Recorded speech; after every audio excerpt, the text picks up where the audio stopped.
Hello guys, सभी को good morning और सभी को जय माता सरस्वती। तो गाइस, आज हम फिर से आप सभी लोगों के लिए जो मॉर्निंग में इंपॉर्टेंट क्वेश्चंस की प्रैक्टिस क्लास लेकर आते हैं। ठीक है, लेकर आ चुके हैं आप सभी लोगों के साथ। आप सभी लोग भी, मुझे लगता है कि आप लोग तैयार हो गए होंगे। और आपको करना क्या है, इन सभी क्वेश्चंस को जो आज हम आपको देने वाले हैं, इन सभी क्वेश्चंस को क्या करेंगे, हम तो आंसर के साथ में आपको बताएंगे। आपको क्या करना है, सभी क्वेश्चंस के आंसर को नोट डाउन करना है, या तो कमेंट बॉक्स में नोट डाउन कर देना या फिर कॉपी वगैरह पे नोट डाउन करना, क्योंकि लिखोगे तो चीजें लंबे समय तक याद रहेंगी। तो चलिए स्टार्ट करते हैं आप सभी लोगों को। ठीक है गाइस, हम आप सभी लोगों की तैयारी शिखर बैच में लाइव क्लासेस के जरिए करा रहे हैं। डेली लाइव क्लासेस इसमें होती है, लाइव क्लासेस, वो भी सभी सब्जेक्ट का। शिखर बैच जो है अल्फा इंस्टीट्यूट ऐप पर है। ऐप आप प्ले स्टोर से डाउनलोड कर सकते हैं, वहां पर आपको चलाया जा रहा है। सभी सब्जेक्ट की डेली लाइव क्लासेज होती है। लाइव क्लास जो होती है, लाइव डाउट क्लास होती है, उसमें बीच में अगर आपको कोई भी चीज नहीं समझ में आती तो टेक्नोलॉजी का इतना अच्छा यूज यहाँ पर हुआ है कि आप हैंडराइज का ऑप्शन तक क्लिक करके आप मुंह से बोल के क्वेश्चन पूछ सकते हैं। डेली क्लासेज का पीडीएफ नोट्स दिया जाता है, नोट्स के साथ में डीपीपी होते हैं, असाइनमेंट होते हैं, प्रैक्टिस क्वेश्चन अलग से दिया जाता है। यानी कि आपको कोई भी बुक लेने की जरूरत नहीं है अगर आप इस शिखर बैच में ज्वाइन होते हैं तो। साथ में सैटरडे के दिन आपके बेस्ट तैयारी के लिए हम यहाँ पे ऑनलाइन टेस्ट लेते हैं, ताकि आपकी तैयारी अच्छा रहे और आप अपनी तैयारी को जानते रहें। और मेमोरी चार्ट आपको चैप्टर वाइज दिया जाएगा, ताकि कोई भी चैप्टर कम समय में, जब आप चैप्टर के कंप्लीट हो गया, 10-15-20 दिन हो गया, तो जब भूलने लगते हो तो मेमोरी चार्ट दे दिया जाता है, ताकि आप उसे फिर से रिकॉल कर सके, रिवाइज कर सके। ये पूरे complete syllabus theory plus important questions के साथ में आपको बेहतरीन तरीके से कराया जा रहा है। अगर वो भी सभी सब्जेक्ट का, जो भी सब्जेक्ट आप पढ़ते हैं, physics, chemistry, math, bio, English, सभी सब्जेक्ट का यहाँ पे क्लासेस चल रही। बहुत ही मिनिमम फीस में आपको बहुत ही बेहतरीन तैयारी कराई जा रही है। आपको ऑफलाइन जाने की जरूरत नहीं होगी अगर आप विश्वास के साथ यहाँ पे मेहनत करते हैं, क्योंकि हम लोग तो बहुत ही मेहनत करते हैं। बहुत लंबी लंबी क्लासेज यहाँ पे होती है, और यूट्यूब पे भी कितनी क्लासेज होती है आप देखे होंगे। जीरो से एकदम पढ़ाया जा रहा है। ज्वाइन करने के लिए आप सभी लोग अल्फा इंस्टीट्यूट ऐप को डाउनलोड कर सकते हैं, या फिर नीचे नंबर है 930-577-1375 पे, इस पे कॉल करके जानकारी ले सकते हैं। हो सकता है एक बार दो बार में कॉल रिसीव ना हो, तो परेशान मत होइएगा, कॉल करते रहिएगा, बिल्कुल कॉल रिसीव होगा और आपको जानकारी दी जाएंगी। और जो भी क्लासेज है मैं तो बता दिया हूँ, ज्वाइन करना तो सीधे आप अल्फा इंस्टीट्यूट ऐप डाउनलोड करके बैच को ज्वाइन कर लीजिए। ठीक है, तो चलिए स्टार्ट करते हैं आज के क्वेश्चंस को। सबसे पहला क्वेश्चन आप सभी लोगों के सामने है, किसी माध्यम की परावैद्युतांक से क्या तात्पर्य है? बताइएगा डिफिनेशन, किसी माध्यम के परावैद्युतांक से क्या तात्पर्य है, किसे कहते हैं किसी माध्यम का परावैद्युतांक? बताइएगा। देखिए, माध्यम का परावैद्युतांक, यहाँ पे दो डिफिनेशन आप लिख सकते हो।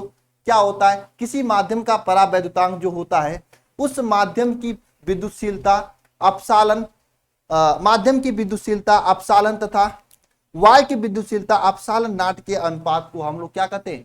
एक तरह से माध्यम की परावैद्युतांक कहते हैं।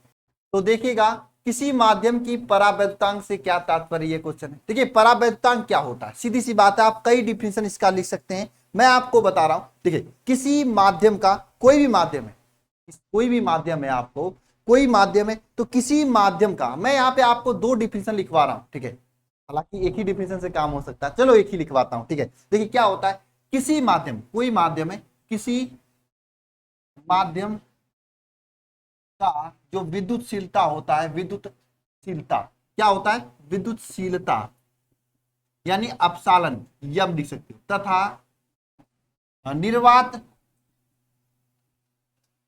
की विद्युतशीलता, निर्वात के विद्युतशीलता अपसालन नाट के अनुपात को क्या कहते हैं? क्या कहते हैं? माध्यम का परावैद्युतांक कहते हैं। यानी कि किसी माध्यम का विद्युतशीलता अपसालन यम तथा निर्वात की विद्युतशीलता अपसालन नाट, इन दोनों के अनुपात को क्या कहते हैं?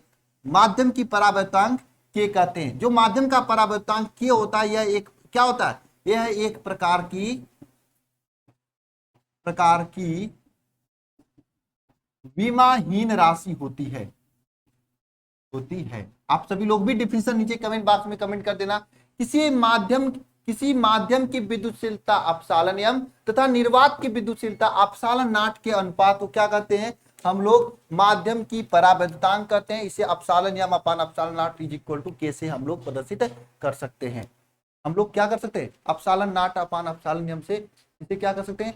प्रदर्शित कर सकते हैं। बताइए, याद हो गया सभी को? बताइए, एक डिफिनेशन इसका ये भी हो सकता है, आप लिख सकते हैं किसी माध्यम की परावैद्युतांक उस माध्यम में जो संधारित्र का मान तथा निर्वात में संधारित्र के मान, यानी किसी माध्यम का जो परावैद्युतांक क्या होता है उस माध्यम में जो संधारित्र का मान होता है तथा निर्वात में जो संधारित्र का मान होता है सी नॉट के अनुपात को हम भी माध्यम की परावैद्युतांक कर सकते हैं। ठीक है, तो लेकिन ये डिफिनेशन अच्छा है। अगर आपके एग्जाम में माध्यम की परावैद्युतांक पूछता है तो आपको यही डिफिनेशन लिखना है। क्या लिखना है? किसी माध्यम की विद्युतशीलता अपसारण नियम तथा निर्वात की विद्युतशीलता अपसारण नॉट के अनुपात को क्या कहते हैं? बताओ, के अनुपात को क्या कहते हैं? परावैद्युतांक कहते हैं। परावैद्युतांक एक प्रकार की विमाहीन राशि है, कभी कभी यह ऑब्जेक्टिव में भी पूछ लेता है। बताइए, अगर पूछेगा तो आप लोग कर लोगे, हाँ या ना?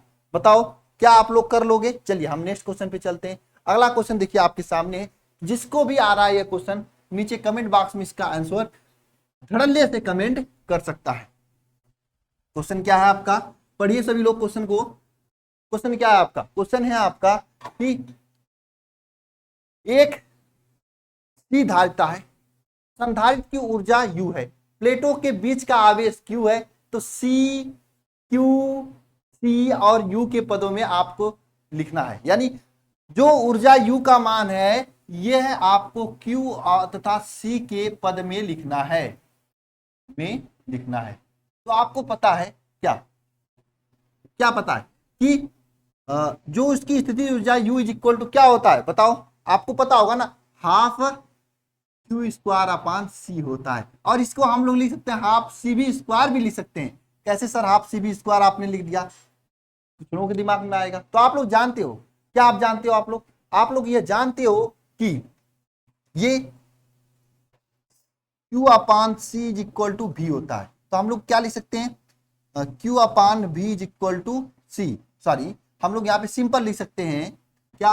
Q is equal to CV, ऐसा वैल्यू रख सकते हैं इस Q के स्थान पे। अगर Q के स्थान पे हम लोग रख दें 1/2 CV स्क्वायर, Q के स्थान पे हमने क्या लिखा है? यहाँ पे CV रखा, CV रख दें, CV स्क्वायर हो जाएगा अपान क्या हो जाएगा?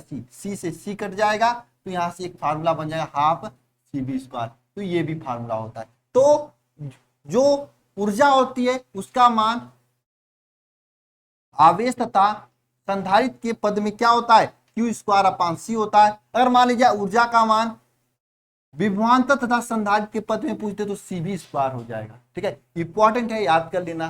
बताइए आप सभी लोगों को यह याद हो गया कि नहीं? यानी एक सी धारिता वाले संधारित्र की संचित ऊर्जा U है, तो संधारित्र के प्लेटों के बीच का आवेश Q तथा U और C के मध्य संबंध, यह आप लोगों को याद हो गया? बताइए एक बार सभी लोग, हाँ या ना?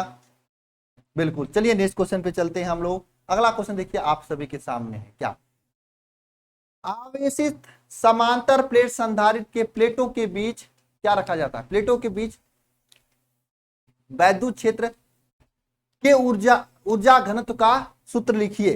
क्या क्वेश्चन है? आवेशित समांतर प्लेट संधारित्र के प्लेटों के बीच वैद्युत क्षेत्र के ऊर्जा घनत्व का सूत्र लिखना है।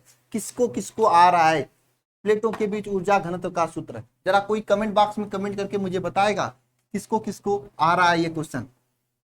अच्छा क्वेश्चन है, अगर आप पढ़े होंगे तो आएगा कि भूल गए पढ़कर? बताओ, आवेशित समांतर प्लेट संधारित्र के प्लेटों के बीच वैद्युत क्षेत्र तथा ऊर्जा घनत्व के बीच का जो सूत्र होता है, ऊर्जा घनत्व U इज इक्वल टू होता है हाफ। अब देखो ये जो क्वेश्चन है आपके एयरफोर्स नेवी एनडीए के लिए बहुत ही इंपॉर्टेंट है, क्योंकि बार बार पूछा जाता है ऊर्जा घनत्व का फार्मूला। ये आप के अपसाल नॉट C स्क्वायर ये फार्मूला बनता है। आवेशित प्लेट के संधारित्र के जो प्लेट होता है, प्लेट के बीच ऊर्जा घनत्व का सूत्र ये होता है, जहां पर K क्या है? K आपका माध्यम का परावैद्युतांक है। ठीक है, K आपके माध्यम का परावैद्युतांक है। अपसालन नॉट क्या है?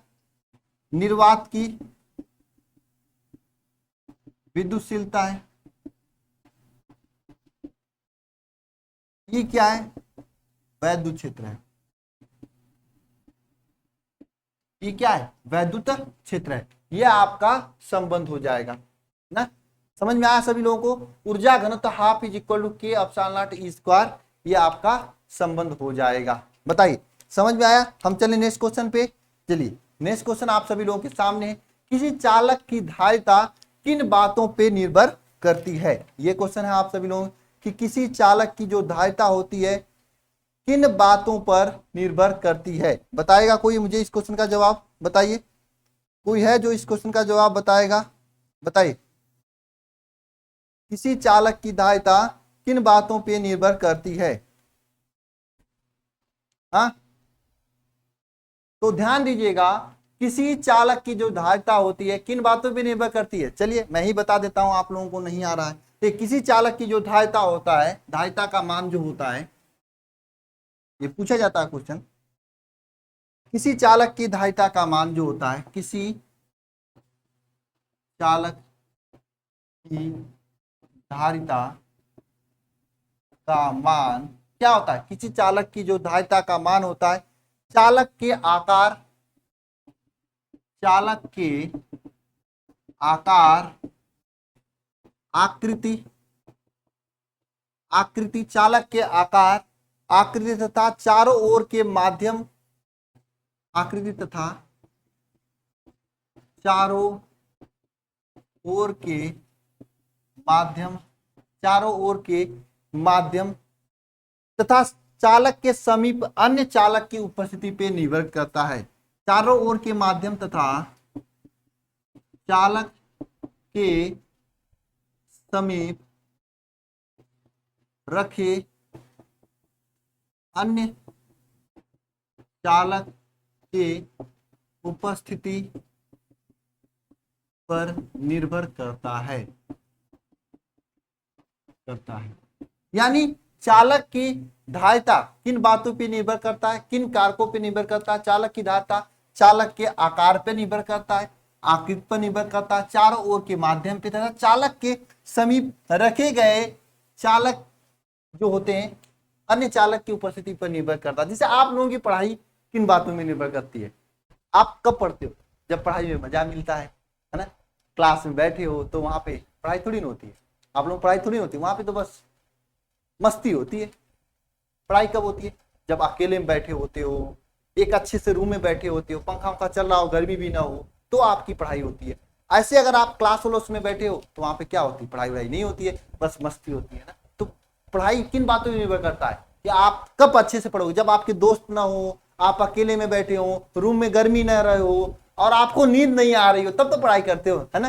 पढ़ाई करते समय नींद भी बहुत ज्यादा आती है, लेकिन मैं कहूंगा अगर जिसके अंदर आग होगी ना, उसको पढ़ाई करते समय नींद नहीं आएगा, थोड़ी सी भी नींद नहीं आएगी। जिसके अंदर आग होगी, आएगी ही नींद नहीं,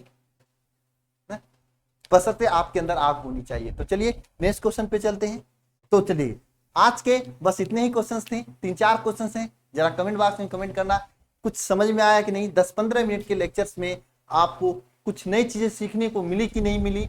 अगर मिली हो तो एक काम करना, सभी लोग सभी चीजों को नीचे कमेंट बॉक्स में एक बार रिपीट करके लिख देना। और हाँ, अगर आपके कोई अच्छा फ्रेंड व्रेंड है तो उसके पास वीडियो शेयर कर देना, ठीक है। और जो नए बच्चे हैं, अगर आपको और अच्छे से पढ़ना है तो आप ये शिखर बैच को ज्वाइन कर सकते हैं।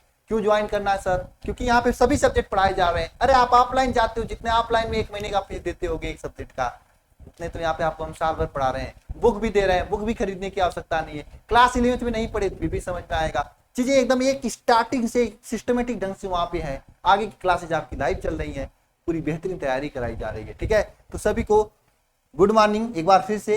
Have a nice day. अच्छे सा दिन का यूज करना, पूरी ताकत लाकर पढ़ाई करना। मैं बस यही माता सरस्वती से प्रार्थना करूंगा कि आपका पढ़ाई में अच्छे से मन लगे। हम मिलते हैं अब नेक्स्ट लेक्चर में। धन्यवाद, थैंक यू।